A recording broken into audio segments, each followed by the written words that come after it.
Jadi kita perlu dunia. Dunia itu untuk menopang akhirat kita. Kalau dikata begini, dunia akhirat harus seimbang, saya kurang sependapat. Disebut di dalam kitab Al-Hikam daripada Al-Imam Ibnu Athaillah, dua hal yang berlawanan tidak akan mungkin bersatu. Dunia akhirat berlawanan tidak? Berlawanan. Jadi tak akan mungkin dia bersatu. Jadi makna hadis Nabi apa tuh, kan ada tuh kan, banyak dipahami orang dunia akhirat itu harus sama, padahal tak begitu mafhum hadisnya. Akhirat tetap didahulukan, dunia jangan ditinggalkan. Bukan dunia akhirat harus seimbang, tak akan ada orang bisa menyeimbangkan dunia akhirat. Pasti tetap lebih condong hatinya kepada dunia daripada akhirat. Itu kata Imam Ibnu Athaillah As-Sakandari, dua yang berlawanan tidak akan mungkin pernah bersatu. Kalau di dalam hatimu terdapat gambaran dunia, maka gambaran akhirat jauh daripada hatimu. Dan kalau gambaran akhirat ada di dalam hatimu, gambaran dunia akan jauh daripada hatimu. Karena gak mungkin bisa nyatu dunia akhirat di hati kita. Kalau pilih dunia, akhirat yang jauh. Kalau kita pilih akhirat, ya, dunia pun akan ikut kepada kita. Nah, itu makna hadis itu. Jadi jangan dibilang lagi dunia akhirat harus seimbang, ya, tidak begitu mafhum daripada pembahasan itu. Allah. Nah, cuma pesan saya kepada orang tua, anak-anak muda, rajin-rajinlah bekerja, ya, jadikan dunia itu untuk menopang akhirat. Kita butuh makan tuh butuh biaya tuh dari kerja. Kalau kita tak makan, kemana kita nak beribadah? Nah, itu maksud saya, dunia tuh untuk menopang akhirat. Jadi jangan dakwah-dakwah saja tapi tak kerja, itu salah. Sampai saya sendiri didawuhi oleh, ya, guru bahwa kalau udah ngajar, ceramah, ngaji harus punya usaha sendiri, ya, harus punya usaha. Jadi untuk biaya hidup itu dari usaha kita, bukan dari pemberian orang lain. Kenapa? Rezeki hasil pemberian orang lain, ceramah dapat amplop gitu misalnya, itu sedikit barokahnya, ya, sedikit barokahnya. Jadi ustadz jangan malu, harus nyangkol di sawah, jangan malu. Ada kitab namanya Durul Farid Syarah Jauharut Tauhid, karya daripada Syekh Abu Fadl As-Senori, ulama Indonesia. Biasa kami menyebutnya Mbah Dul dari Tuban, gurunya Kiai Maimun Jubair. Orang sealim beliau nyusun kitab Arab wali, kerjanya nempel ban. Ustadz sekarang, la ilaha illallah, kalau nggak besar di syarahnya nggak mau ngaji. Maaf, aku kayak gini orangnya memang, ya. Kalau nggak sependapat, ayo kita argumentasi, bawa kitabmu. Ya aku berani, orang bener tak sampaikan kok. Ustadz, nanti pulang kami kawal ya. Aman kan Ustadz? Yang gitu-gitu nggak darah di sini, Ustaz. Oh iya, nggak berani deh. Nengok live Facebook. Oh iya. Tapi dikawal nanti ya, aku nggak bercanda saya. Iya kayak gitu. Orang alim itu nggak malu kerja, yang penting halal. Karena rezeki dari keringat sendiri besar itu barokahnya. Apalagi anak-anak muda, nanti kalau melamar perempuan besarkan maharnya. Besarkan maharnya. Kenapa? Uang mahar dijadikan modal usaha itu barokah. Itu kata Kiai Maimun Jubair. Ini udah dikasih murah ditawar lagi. Padahal mampu. Cuma kalau udah katanya cinta ya wes. Ya daripada nggak jadi nikah. Ya, kalau mampu Anda memberikan mahar yang lebih besar, naikkan. Pertama, supaya istri di matamu itu berharga. Nggak sembarangan kamu sikapnya sama istri. Ya, kenapa? Mahal bayarnya, nebusnya. Ya, itu satu. Nilai sisi psikologisnya seperti itu. Kita nggak bisa berbuat semena-mena kepada istri kita. Kedua, uang mahar dijadikan modal usaha itu barokah. Ya, jadi ustadz-ustadz yang hadir di sini atau yang lihat secara live streaming jangan malu untuk ya bekerja. Jangan cuma ngarepin amplop jamaah. Makanya corona gelisah. Kalau aku corona gak corona podo aja. Corona gak ada job ngaji, gak ada job ceramah, gak pusing orang kita punya usaha. Coba fokusnya cari duit, cari makannya dari ceramah. Corona banyak jadwalnya di cancel. Yang dimarah-marahin nanti ujung-ujungnya pemerintah yang dihujat. Kenapa masjid ditutup? Kenapa begini? Bilang aja takut nggak makan udah. Makanya saya awal-awal corona dulu statement saya itu buat di media sosial tuh menghantam-hantam yang kayak begitu. Sampai ada orang datang ke toko saya, Ustaz cerita, kuning kali kepala nih Ustaz. Banyak kali job yang cancel gara-gara corona. Ya, video ndak makan, anak ndak sekolah. Apa saya bilang? Sudah dari dulu Ustaz saya sampaikan, cari penghasilan lain. Salah Ustaz, kenapa fokus cari makan di ceramah? Kita diam. Ya, makanya banyak takut ketemu saya. Ya, saya ngomongnya pedes, pelan tapi nyakitin. Gitu ya. Ngomongnya saya nyantai tapi makjul ke hati. Ya. Jadi harus ya kita punya apa tadi? Penghasilan sampingan. Ya, jangan ngarep-ngarep. Ya. Kalau bisa kita dakwah nih, kita yang punya duit, kita yang keluari untuk ilmu. Ulama-ulama zaman dulu, dia punya harta untuk ilmu. Sampai Imam Malik jual atap rumahnya. Karena untuk ilmu, untuk ngaji. Awak punya ilmu nyari duit. Kan udah salah persepsi kita. Ulama dulu punya duit, mana santri yang kurang mampu dibantu, nyako beli kitab. Ada kitabmu nggak ada? Nih beli. Apa yang kurang nih? Difasilitasi santri-santri yang sekira-kiranya mumpuni, pinter. Jadi estafet keulamaan itu akan tetap tersambung. Jangan mana bisa rohmu. Store. Beda konteksnya kita ngajar di sekolah ya. Itu kan memang ada biaya personalnya secara khusus ya. Ya, itu beda. Kalau kita kayak gini, nggak pantas kita ngarep-ngarep bisyarah. Bisyarah itu amplop. Nggak mau datang ngaji kalau nggak dikasih amplop. Kali pun katanya ya. Besok Ustaz bisa ngisi lagi ya Sakfirin. Kalau saya ada keperluan ini Ustaz katanya. Paling nonton bola itu di rumah dia. Jangan kayak begitu ya. Betul-betul aja kita nih ngajarkan agama. Hidupilah agama. Jangan cari penghidupan dari agama. Itu filosofi hidup saya tuh. Hidupi agama. Awak punya harta, awak yang hidupi agama. Jangan awak mencari penghidupan dari agama. Udah ya, lanjut lagi. Kalau fokus kali poning nanti kepala. Jadi nazar itu kayak begitu tadi. Proses pencarian dalil, proses berpikir untuk mencari dalil tentang adanya Allah Ta'ala, itu yang disebut dengan nazar. Dan hasil nazar itu apa? Keimanan yang mantap. Nah, itulah namanya ma'rifah. Paham? Jadi contoh nazar tadi apa? Allah itu ada. Ada. Apa bukti kalau Allah itu ada? Ada bukti atau dalil adanya Allah adalah alam ini. Alam ini menjadi dalil atau bukti akan adanya Allah Ta'ala. Bagaimana engkau bisa menjadikan alam ini sebagai dalil akan adanya Allah Ta'ala? Alam ini kan baru. Tiap-tiap yang baru pasti ada yang menjadikan. Begini penjelasannya seperti saya ceritakan tadi. Maka proses berpikir penggalian dalil seperti itu yang disebut dengan nazar. Menjadikan alam ini sebagai bukti akan adanya Tuhan, itulah disebut dengan nazar. Nah, setelah kita pahami dalilnya, tentu keimanan kita bertambah. Oh, seperti ini rupanya. Nah, hasil dari nazar itu adalah ma'rifah.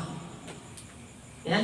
Bertambahnya iman, bertambahnya pengetahuan seseorang akan Tuhan, bertambah keyakinan dirinya akan zat Allah, itulah hasil dari nazar tadi, kan itu itulah ma'rifah tadi. Maka di sini yang dibahas oleh Syekh Daud Ismail Al-Fatani, bagi orang yang sudah mukallaf, mana yang pertama kali diwajibkan? Nazar ataukah ma'rifah? Itu pertanyaannya itu tadi. Kita udah paham tadi ya, mukallaf itu apa, nazar itu apa, ma'rifah itu apa. Singkatnya, ma'rifah orang yang mengetahui mana yang wajib bagi Allah, mana mustahil bagi Allah, mana yang jaiz bagi Allah, mana yang wajib bagi para rasul, mana yang mustahil bagi para rasul, mana yang jaiz bagi para rasul, beserta dengan dalil-dalilnya. Itulah disebut dengan ma'rifah. Jadi kita nggak akan sampai kepada tingkatan ma'rifah itu kalau kita tidak ngaji tauhid. Mungkin selama ini kalau ditanya kita, yakin adanya Allah, yakin Ustaz Allah itu ada, apa buktinya? Oh, nggak tahu, pokoknya aku yakin Allah itu ada.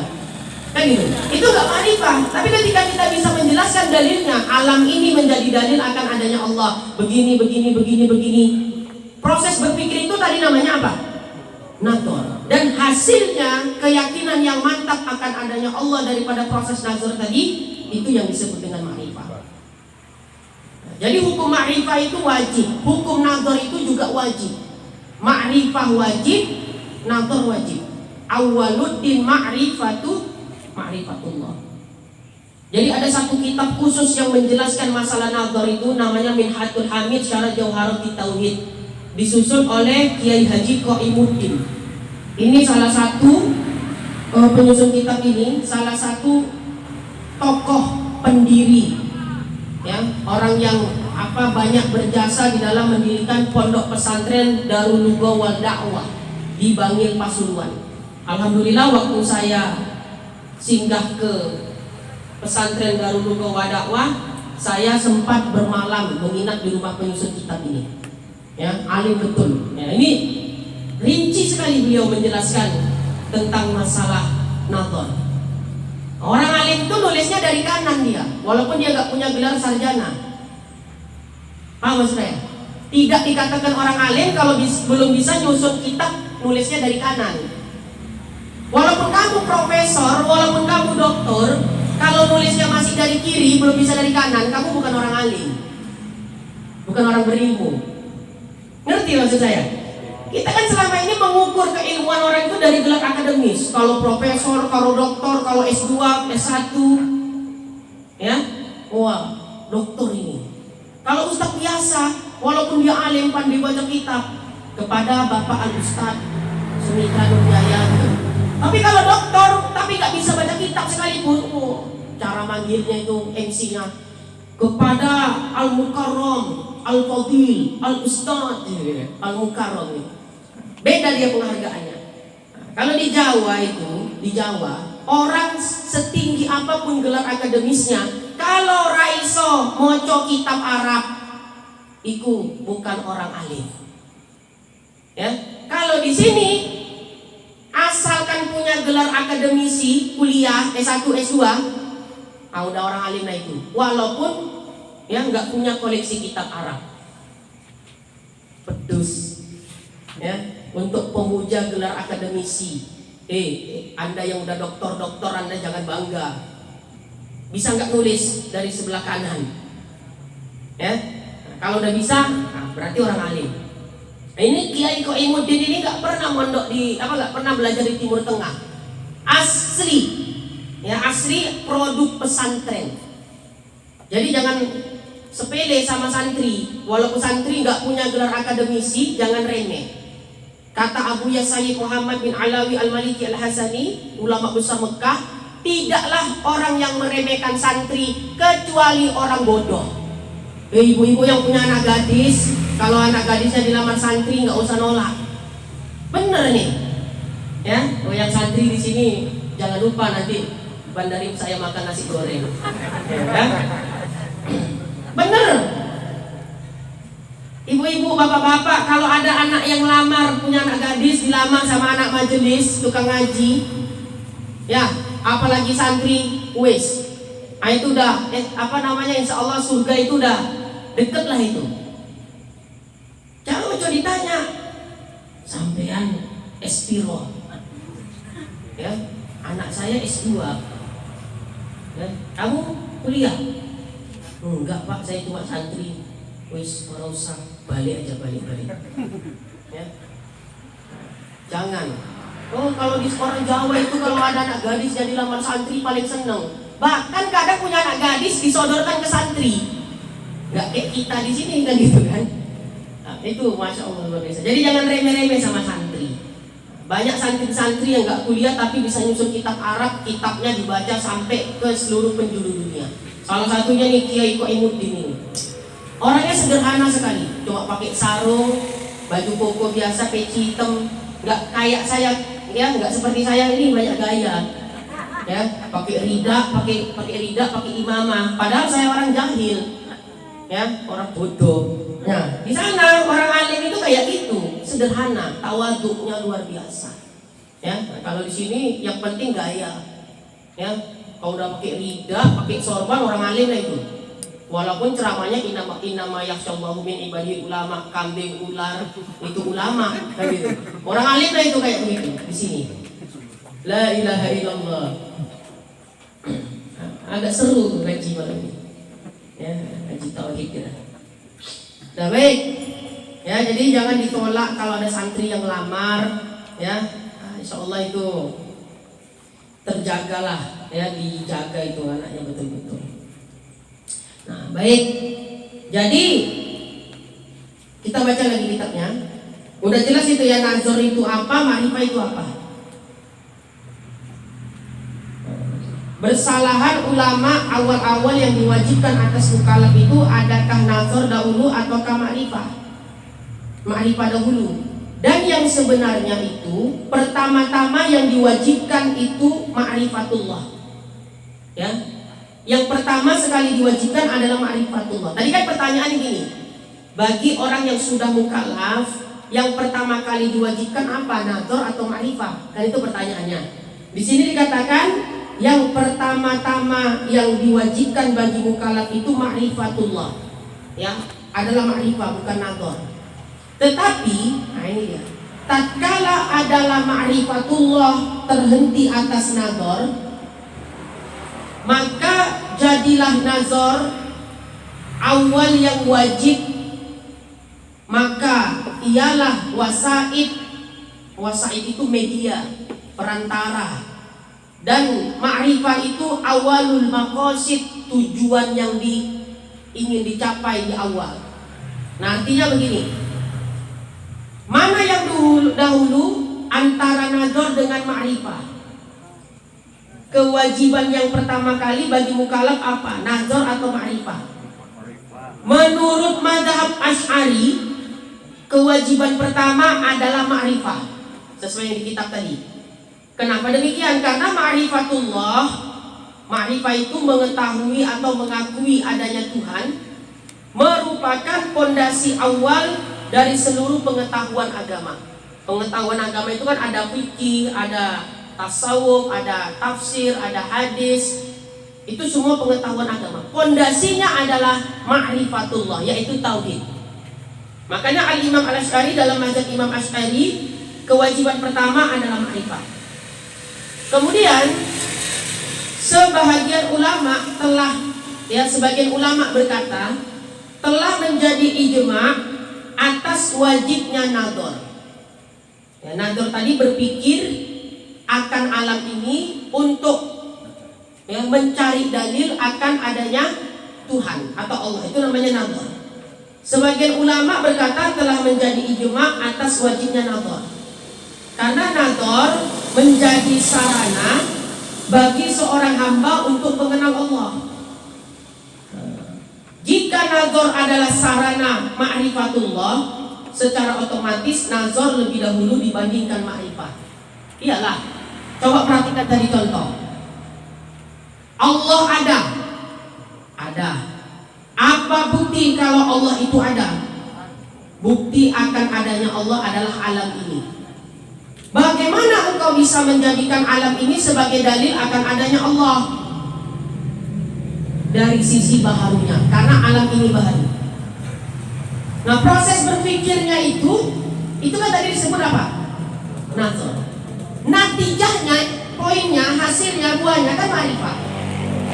Berarti apabila nazar menjadi sarana bagi seorang hamba untuk mengenal Allah, secara otomatis berarti yang dahulu itu nazar baru ma'rifah. Kan betul itu tadi kan? Coba secara contoh tadi. Nazar dulu kan baru hasilnya kita dapat. Maka secara otomatis nazar itu lebih dahulu dibandingkan ma'rifah. Itu cara penyelesaiannya seperti itu. Kenapa nazar merupakan titik awal untuk mendapatkan pengetahuan tentang Allah? Bahkan dipertegas oleh Imam Al-Amidi begini. Jika yang dimaksud adalah kewajiban yang pertama sekali bagi seorang mukallaf, maka kewajiban yang pertama kali bagi mukallaf adalah jelas ma'rifatullah.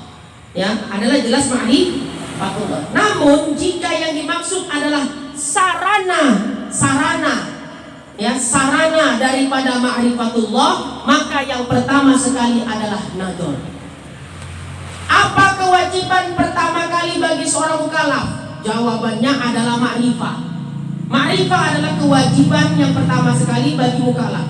Artinya kita wajib mengetahui apa yang wajib bagi Allah, apa yang mustahil bagi Allah, apa yang jaiz bagi Allah. Itu yang disebut ma'rifah tadi. Jadi kalau kita pun tak paham mana yang wajib bagi Allah, mana jaiz bagi Allah, mana mustahil bagi Allah, berarti kita belum sampai kepada ma'rifatullah. Ngerti ya maksudnya ya?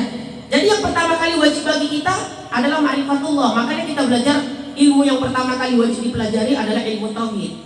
Dan sarana untuk mencapai ma'rifatullah itu adalah menggali dalil dari alam ini yang disebut dengan nazar. Jadi sarananya, wasaitnya untuk mencapai maqasid tujuan adalah nazar. Nah, jadi jelas jawabannya. Yang pertama kali bagi mukallaf adalah ma'rifah. Tapi karena nazar kita untuk mencapai kepada ma'rifah itu dibutuhkan proses berpikir yang mendalam daripada alam ini untuk menjadikan bukti atau dalil akan adanya Allah. Maka itu disebut dengan nazar. Baik. Nah, itu dia yang di kitab. Jadi cara menjelaskannya kayak begitu. Mana tahu nanti kita ngajar kitab ini, begitulah cara menjelaskannya. Ya. Nah, untuk lebih lengkap tadi bisa dibaca di dalam kitab itu tadi, Minhajul Hamid Syarah Jauharut Tauhid. Jadi kitab Syarah Jauharut Tauhid ini banyak. Di antaranya ada Tuhfatul Murid yang masyhur. Ya, ada Tuhfatul Murid. Kitab Tuhfatul Murid yang masyhur ini kalau mau ngaji itu ada tuh di sini di Masjid Unifah. Ya, Tuhfatul Murid ala Jauharut Tauhid. Itu ngajar adik saya itu ya hari Minggu. Ya, hari Minggu pagi, minggu berapa saya nggak tahu, di Masjid Unifah. Itu ada kajian tauhid kitab Tuhfatul Murid ala Jauharut Tauhid. Yang ngajar itu adik kita. Kemudian syarah Jauharut Tauhid ini banyak sekali syarahnya. Ada juga namanya Hidayatul Murid, ada Mukhtasar Mufid. Kalau ulama Indonesia ada nggak Ustaz yang mensyarahkan kitab Jauharut Tauhid? Ada, ini termasuk salah satunya.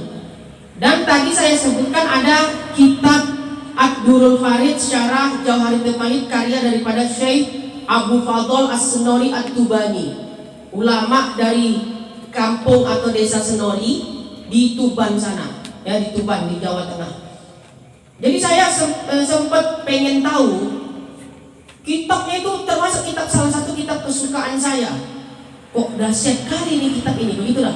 Jadi sewaktu saya ke Jawa pulang, saya ingin tahu di mana sih kampung Senori itu, lebih terpencil dari dusun Satu Galau ini, tapi bisa menghasilkan ulama sekali bertingkat dunia. Nah itulah kenapa, karena orang dulu di sana kecil-kecil anaknya udah disuruh ngaji. Ya, anak kecil kita sekarang main game online, warnet aja. ya, di warnet, dijemput anaknya, jangan dibiar-biarin. Jadi itu diantaranya. Termasuk kitab Syarah Jauharut Tauhid karya ulama Indonesia juga. Ada nama kitabnya itu Sabilul Abid, karya daripada Syekh Kiai Haji Soleh Darat. Ya, kalau Raden Ajeng Kartini tahu ya, nah, itu salah satu guru Raden Ajeng Kartini itu adalah Kiai Soleh Darat, penyusun kitab Sabilul Abid Syarah Jauharut Tauhid. Sebetulnya banyak lagi. Saya di rumah, saya sendiri secara pribadi, saya punya koleksi syarah kitab Jauharut Tauhid ini kurang lebih dari 10 judul. Ya. Kenapa? Karena saya sebetulnya fan atau bidang ilmu yang paling saya senangi dan gemari itu ilmu tauhid, bukan ilmu fikih. Ya, ini saya pertegas, ya, ilmu fikih itu ya banyak udah pakar-pakar fikihnya nih. Ya, di Pakam, di Galang, di Medan, itu ahli fikih itu banyak. Ya, saya bidang yang paling saya gemari sejak dulu adalah bidang tauhid. Makanya saya banyak sekali mengoleksi kitab-kitab tauhid yang berpaham dengan paham Ahlus Sunnah wal Jamaah. Bahkan tadi saya akan sampaikan, syarah dari kitab Jauharut Tauhid saya yang saya punya itu lebih dari 10 judul, baik karya ulama Indonesia ataupun ulama dari luar Indonesia. Kenapa? Saya memang betul suka ya kajian tauhid, bikin pening. Nah, itu dia menariknya situ. Tapi yang tahu orang ya kita itu di bidang fikih katanya, padahal enggak ya, kita itu suka di bidang tauhid. Lebih banyak saya ngisi pengajian itu fikih di mana-mana ya, karena mereka mengira bahwa saya ini menguasai bagian bidang fikih. Padahal enggak, saya mengakui ya, diri saya sendiri mengakui bahwa saya senangnya, gemarnya, sukanya di bidang tauhid. Ya, kalau bidang fikih itu sekedar-sekedarnya aja. Ya, sekedar-sekedarnya aja. Nah, sekedar-sekedar itu pun udah jadilah. Bukan nggak capek. Kenapa? Fikih itu capek, ribet. Kita harus menghafal pendapat ini, pendapat itu, pendapat ini, pendapat itu, dari kitab ini, dari kitab itu. Nah, udah gitu kita harus mencocokkan rumus-rumus fikihnya untuk menentukan mana kaul-kaul yang muktamad. Oh, ini yang bisa jadikan hujah, oh ini yang begini, yang begini. Nah, situ ngejelimetnya. Bahkan kita harus menguasai bidang ilmu usul fikih. Kalau nggak menguasain bidang ilmu usul fikih ya kayak itu nanti jadinya peringatan 1000 haram. Ya, ulang tahun tiup lilin haram karena nggak menguasain ilmu usul fikih. Kalau belajar kita ilmu usul fikih nggak gampang-gampangan ngeharamkan. Sikit-sikit mantasyabbaha biqaumin bahwa minhum. Itu tasyabuh kepada orang kafir. Kalau kita belajar ilmu usul fikih kita akan lebih hati-hati. Nah, gitu dia. Jadi cocok kalau saya nih ngaji tauhid aja nih Ustaz, nggak usah ada fikihnya. Ya, insyaallah biar gak bosan 2 kali ya, dalam sebulan itu 2 kali fikih, 2 kali tauhid. Terakhir, jadi jelas tadi kesimpulannya bahwa apa? Yang wajib pertama kali bagi mukallaf itu adalah ma'rifatullah. Karena dia awalul maqasid, tujuan yang paling utama. Tapi untuk mencapai tujuan utama itu ada namanya wasaid, perantara, wasilah, yaitu nador. Jadi nggak akan bisa orang sampai kepada ma'rifatullah kecuali dia melewati yang namanya nador. Jadi oleh sebab itu, jika ada orang sudah mukallaf namun tidak mau tahu, rungokno iki, ya dengerin ini yang paling pentingnya ini. Kalau ada orang sudah mukallaf enggak kita semua nih? Mukallaf. Ya, kalau ada orang sudah mukallaf tapi tak mau tahu tentang adanya Allah, ya ia juga acuh terhadap alam ciptaannya sehingga tidak mendorong dirinya melakukan nazar atau proses berpikir, maka orang itu dihukumi kafir. Jelas, orang itu dihukumi kafir. Jadi kita hidup, kita jadi mukallaf, acuh tak acuh kita. Ya, kita tidak mau tahu tentang Allah Ta'ala seperti apa, wujud, qidam, baqa, kita nggak peduli. Yang penting aku Islam, yang penting aku sholat. Dikiranya beragama itu cukup sampai situ saja.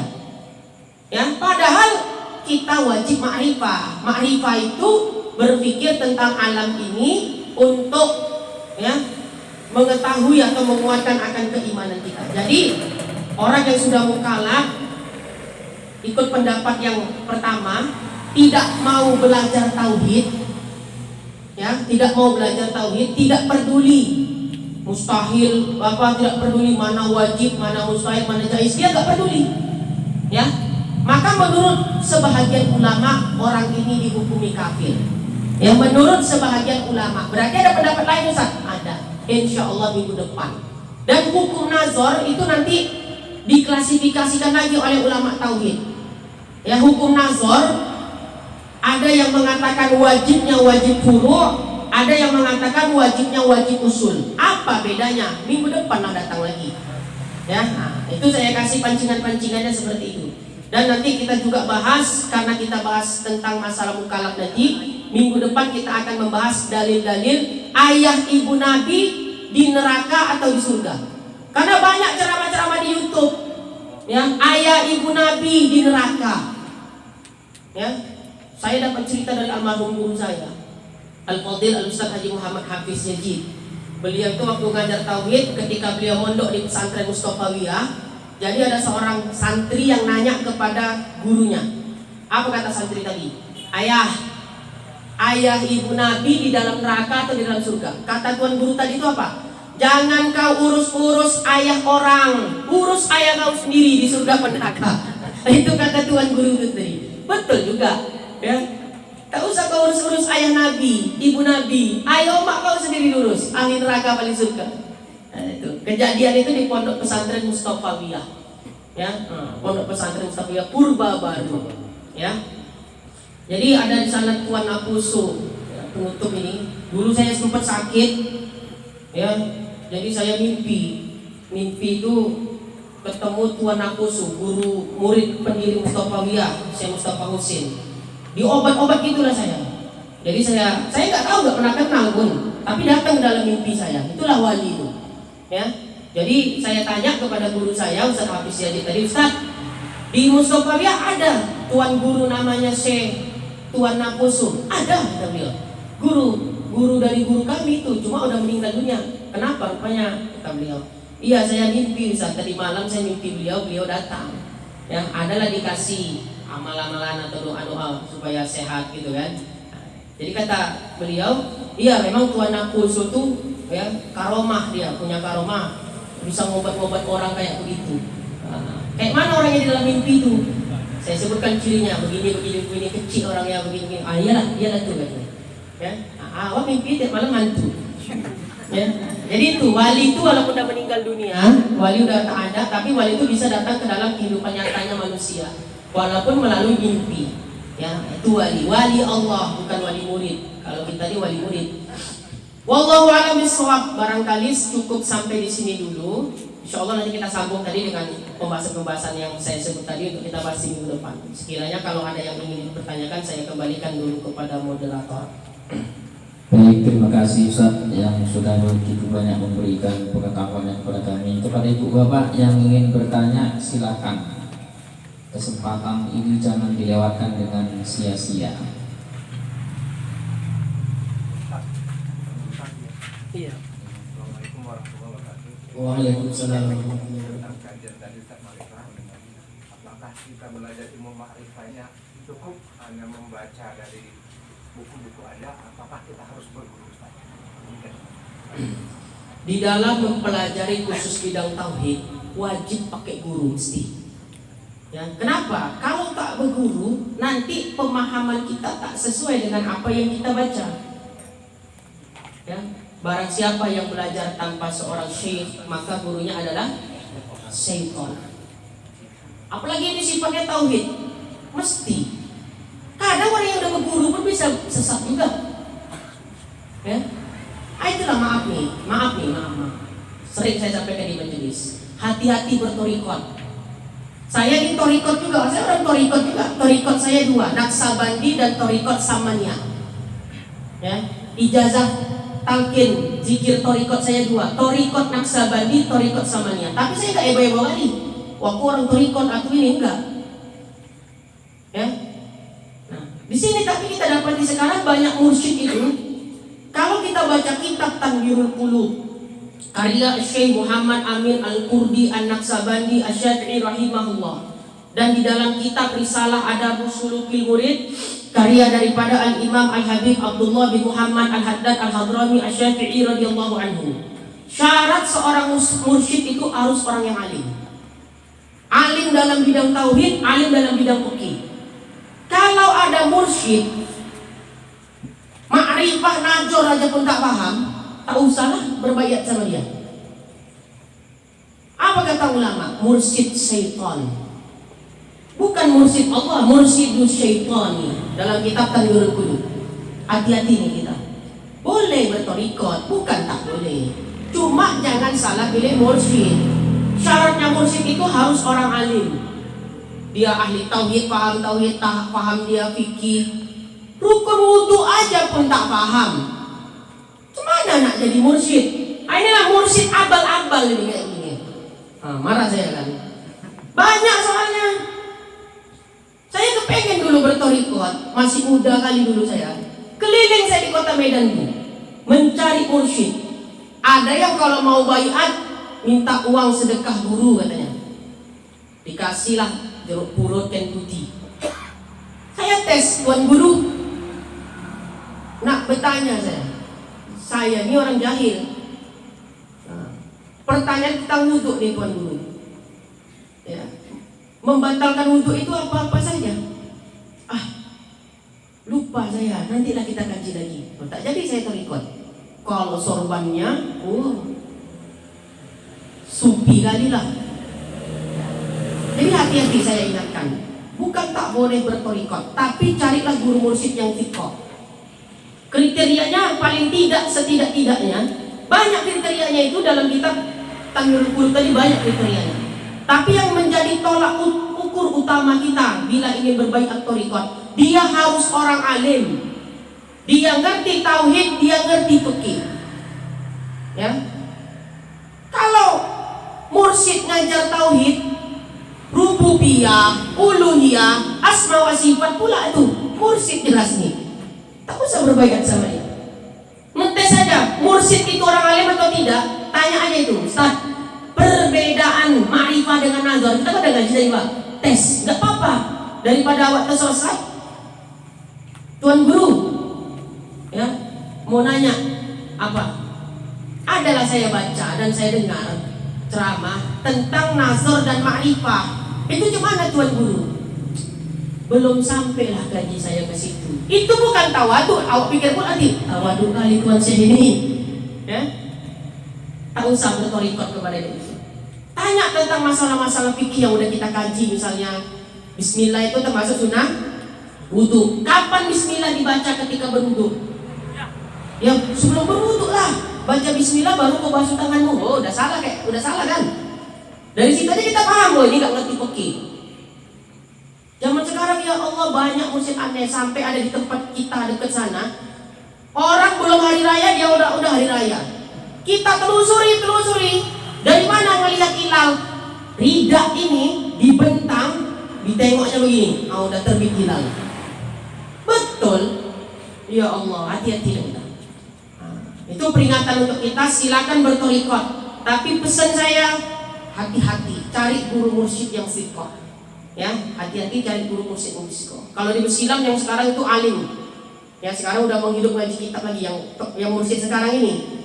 Doktor itu kan. Itu alim. Udah ngaji tafsir Jalalain, berkitab aja dia. Jadi setidak-tidaknya kalau kayak di Silam itu, insya Allah di situ masih terjagalah sanad keilmuannya. Jadi pesan saya itu hati-hati, apalagi pembahasan akidah mesti pakai guru. Walaupun kadang udah ada orang berguru, tapi tak betul juga gurunya. Gimana cara sholat khusyuk Tuan Guru? Kalau kau sholat mau khusyuk, kata mursyid tadi, ini kejadian betul nih. Ya, ada mursyid yang mengatakan begini. Kalau sholat mau khusyuk, bayangkan Allah di depan kita. Jelas secara ilmu tauhid kan jelas Allah tidak bertempat. Allah tak di depan kita, Allah tak di kanan kita, Allah tak di kiri, Allah tak di belakang, Allah tak di atas kita, Allah tak di bawah kita, Allah tak berbaur dengan kita. Karena Allah mewujud bila makan, Allah ada tak bertempat. Barang siapa yang mengatakan Allah ada di hadapannya, fahuwa kafir. Walaupun mursyid. Mas ada mursyid ngajarkan kemurtatan kepada murid, kan gak mungkin. Makanya hati-hati kita nih, saya ingatkan. Bukan saya tak suka torikot. Saya di awal tadi sampaikan, saya torikot saya bukan lagi 1, 2. Torikot Samaniyah dan Torikot Naksabandi. Ya, cuma saya nggak pernah heboh. Orang-orang tertentu aja yang tahu kalau saya orang bertorikot. Dan mengamalkan torikot itu pun di rumahnya zikir. Bukan apa? Harus nampak-nampak orang kayak begitu. Yang penting hasil dari torikot apa tadi? Ya, tawadu, lisan terjaga, mata terjaga. Itu yang penting poinnya. Hasil dari torikot itu apa? Bukan malah semakin bertorikot ya semakin merasa lebih mulia dari orang lain. Berarti nggak ada hasil daripada torikot. Sampai ada mengatakan kalau nggak masuk torikot masuk neraka. Kan nggak betul. Imam Ghazali nggak bertorikot. Apa torikot Imam Ghazali? Nggak ada. Siapa yang berani bilang Imam Ghazali masuk neraka? Nah, itu kan ngawur itu namanya. Wallahu a'lam bishawab. Udah cukup? Oh iya Bu. Tapi di luar tema kita, cuma saya bertanya begini, kenalilah Tuhanmu jika engkau mengenal dirimu, ingatkan mengenal dirimu. Maksudnya apa? Iya. Kenali Tuhanmu jika engkau ingin mengenal dirimu. Bagaimana pahamnya? Terbalik, kenali dirimu jika engkau ingin mengenali Tuhanmu. Apa maksudnya? Ya? Apa itu, Ustaz? Jadi kenali dirimu, ya, maka engkau akan kenal siapa Tuhanmu. Di dalam kitab Risalatul Mu'awana, karya daripada Al-Imam Al-Habib Abdullah bin Muhammad Al-Haddad Al-Hadrami Asy-Syafi'i radhiyallahu anhu, bahwa itu dimaksud dengan tafakkur. Ya, tafakkur itu apa? Semisal begini, kita kenali diri kita, kita tafakurkan diri kita. Pernah nggak kita bayangkan ya, bagaimana Allah menciptakan bulu-bulu hidung ini? Apa fungsi bulu hidung itu? Kalau kita paham, ternyata fungsi bulu hidung untuk ya menolak kotoran-kotoran supaya tidak masuk ke tubuh kita. Bulu hidung ini ya untuk menolak virus-virus. Akhirnya apa? Tambah cinta kita, mahabbah kita kepada Allah. Ya. Kemudian coba pernah nggak mentafakurkan lisan kita? Ya Allah, andailah Allah nggak kasih aku lidah, nggak mungkin aku bisa ngerasakan makanan selezat ini ya Allah. Ya Allah, kalau Allah nggak kasih aku lidah, mungkin nggak bisa sepasih ini aku berbicara ya Allah. Tambah syukur kita, cinta kita kepada Allah. Itu maksudnya. Sampai kata guru saya, pernahkah kita membayangkan bahwa di tubuh seekor ikan yang kita makan telah tertulis nama kita di dalam tubuh hewan, tubuh ikan tadi. Jadi ikan tadi tak berenang kemana-mana dia di samudra, tapi sampai juga ke atas nampan kita, piring kita. Kenapa? Karena nama kita memang sudah tertulis di tubuh ikan tadi. Ya Allah, sampai seperti ini nikmatnya. Ayo tafakur kan. Nikmat mata bagaimana? Kecil-kecil aja lah dulu. Bulu mata ini tuh apa Allah ciptakan? Sampai tadi bulu hidung saya contohkan, untuk apa diciptakan Allah? Ternyata manfaatnya banyak. Akhirnya apa? Muncul mahabbah kita kepada Allah Subhanahu wa taala. Jadi begitu cara memunculkan rasa cinta kepada Allah taala, tafakurkanlah diri kita. Yaitu semuanya bisa kita tafakurkan. Fungsi Allah menciptakan mata untuk apa? Nah, seperti itu. Itu maksud daripada kalimat itu. Jadi kita suruh memikirkan tentang diri kita, ya, bagaimana Allah menciptakan diri kita, bagaimana ya fungsi-fungsi yang Allah ciptakan pada tubuh kita. Di situ bisa menambah rasa cinta dan mahabbah kita kepada Allah Subhanahu wa taala. Itu keterangan dalam kitab Risalatul Mu'awana. Nah, itu barangkali. Iya, terakhir ya. Apakah Ustaz kita boleh berharap Ustaz balasan dari Allah atas amal-amal soleh kita? Dan apakah Ustaz janji-janji Allah di Al-Quran itu termasuk sifat jaiz beliau? Ya. Jadi janji-janji Allah di dalam Al-Quran itu termasuk sifat jaiz. Itu satu. Kedua, di dalam kita beramal, apakah boleh kita mengharap apa sih? Balasan daripada Allah berupa pahala. Ikhlas itu ada 3 makomnya. Ya, ikhlas itu ada 3. Orang beribadah ya mengharap pahala itu juga ikhlas. Ikhlas tingkat paling rendah. Beribadah mengharap pahala itu ikhlas paling rendah. Kedua, ya di atas yang ini tadi, orang beribadah takut neraka mengharap surga. Ikhlas yang tingkatan tengah-tengah. Tingkatannya para muqarrabin, ikhlasnya beribadah bukan karena pahala, beribadah bukan karena takut neraka mengharap surga, tapi beribadah mengharap cinta daripada Allah Ta'ala. Itu tingkatan ikhlas paling tinggi. Gak bisa pulang nanti langsung kita berstatement di Facebook, alhamdulillah ya Allah selama ini gitu ya. Alhamdulillah ya Allah, ternyata aku beribadah semata-mata agar mengharap cinta padamu. Namanya status ya bisa aja. Tapi rata-rataan kita kalau ibadah ngarep apa? Pahala. Berarti tingkatan ikhlas kita masih tingkatan paling rendah. Tapi itu udah ikhlas. Itu juga udah termasuk ikhlas. Yang kedua tadi tingkatan tengah-tengah, ibadah takut neraka mengharap surga. Dan tingkatan ikhlas yang paling tinggi adalah beribadah mengharapnya cinta Allah Subhanahu wa Ta'ala. Nanti kita sampailah ke tahap itu. Ya untuk tahap terendah aja dulu kita. Makanya perlu di minggu kelima itu kita ngaji tasawuf, ya supaya ngerti tahapan-tahapan itu tadi. Wallahu a'lam bishawab. Udahlah. Ya barangkali udah cukup. Saya udah ngantuk juga nih. Ya kita tutup majelis kita dengan doa. Mudah-mudahan ada manfaatnya. Insya Allah minggu depan kita sambung lagi dengan pembahasan yang lebih menarik. Ya tentang dalil-dalil kedudukan ayah ibu Nabi apa di surga dan neraka, tentang hukum nador dan permasalahan-permasalahan yang lainnya. Bismillahirrahmanirrahim. Alhamdulillahirabbil alamin hamdan yu'afi ni'amahu wa yukafi'u mazida. Ya Rabbana lakal hamdu kama yanbaghi li jalalika wajhikal karimi wa 'azimi sultanik. Allahumma shalli wa sallim wa barik ala sayyidina Muhammadin wa ala alihi washabihi ajma'in. Allahumma ighfir lana dhunubana wa liwalidina warhamhuma kama rabbawna shighara. Rabbana zidna 'ilma warzuqna fahma wa 'amalan shalihan. Rabbana atina fid dunya hasanah wa fil akhirati hasanah wa qina 'adzabannar. Wa sallallahu wa sallam alaihi walhamdulillahi rabbil alamin. Taqabbalallahu minkum. Assalamualaikum warahmatullahi wabarakatuh.